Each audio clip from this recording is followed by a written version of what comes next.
بسم اللہ الرحمن الرحیم۔ السلام علیکم ورحمۃ اللہ وبرکاتہ۔ خنزیر کا گوشت حرام کیوں؟ سلطان صلاح الدین ایوبی سے ایک یہودی عورت جو بعد میں مشرف با اسلام ہوئی کا سوال۔ سلطان صلاح الدین ایوبی کے زمانے میں ایک یہودی عورت تھی جو اسلام پر ریسرچ کر رہی تھی۔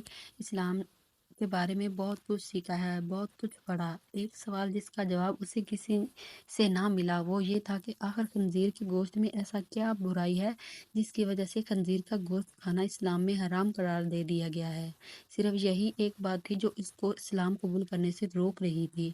اپنے اس سوال کا جواب حاصل کرنے کے لیے وہ سلطان صلاح الدین ایوبی کے دربار میں پہنچ گئے اور عرض کیا، سلطان معظم، میں نے اسلام کے بارے میں بہت کچھ پڑھا ہے اور بہت کچھ سیکھا ہے، حتیٰ کہ میں اس جگہ پر آ کھڑی ہوئی ہوں کہ اسلام قبول کر لوں، لیکن ایک بات ہے جو مجھے اسلام قبول کرنے سے روک رہی ہے، اور وہ بات یہ ہے کہ اسلام خنزیر کا گوشت کھانے سے کیوں منع کرتا ہے۔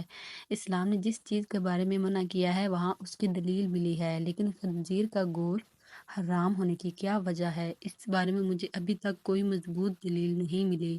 میں نے بائبل کو پڑھا تو بائبل میں بھی خنزیر کا گوشت کھانے سے منع نہیں کیا گیا، لیکن اسلام کیوں منع کرتا ہے؟ آخر اس گوشت میں ایسی کیا خرابی ہے کہ اسلام اس کو کھانے سے منع کرتا ہے؟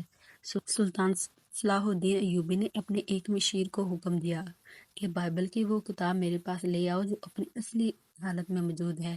جب بائبل کی کتاب پیش کی گئی تو سلطان نے وہ حوالہ تلاش کر کے اس یہودی عورت کو دکھایا جہاں لکھا ہوا تھا کہ خنزیر کا گوشت کھانا منع ہے۔ خاتون نے حیران ہو کر کہا، یہ کیا بات ہوئی؟ میرے پاس جو کتاب ہے اس میں تو لکھا ہوا ہے کہ خنزیر کا گوشت کھانا منع نہیں۔ یہ سن کر سلطان نے جواب دیا، مجھے ترس آتا ہے تمہارے ان لکھاریوں پر جنہوں نے اپنی عیاشیوں کے لیے اس پاک کتاب کو اپنے لفظوں سے تبدیل کر دیا ہے۔ تمہارے پاس جو بائبل ہے یعنی اپنی اصلی حالت میں موجود نہیں۔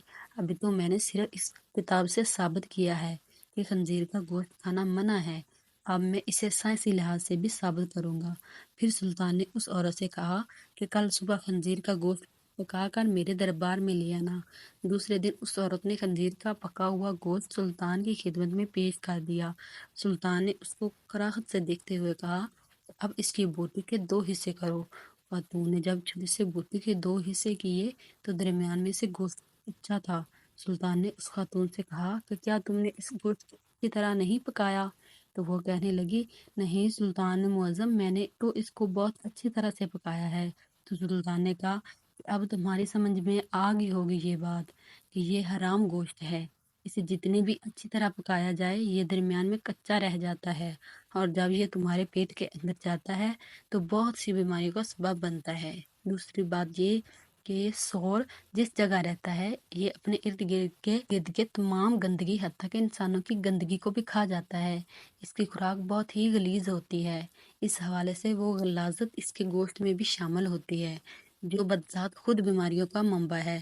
تیسری بات کہ جب سور کی مادہ کسی دوسرے سور کے ساتھ جنسی تعلق قائم کرتی ہے تو یہ اسے دیکھ کر خوش ہوتا ہے اور فخر محسوس کرتا ہے، اور یہ بغیرتی کی خصلت اس کے گوشت میں بھی پائی جاتی ہے، اور اس کا گوشت کھانے والا بھی انہی صفات کا حامل ہوتا ہے، اپنی عورتوں کو دوسرے کے حوالے کر کے خوش ہوتا ہے اور فخر محسوس کرتا ہے۔ یہ واحد جانور ہے جس میں اتنی غلاظت اور بے شرمی بھری ہوئی ہے۔ جب آپ ایسے جانور کا گوشت کھائیں گے جس کی بنیاد غلاظت سے بھری ہوئی ہے تو وہ آپ کو کیا فائدہ دے گا؟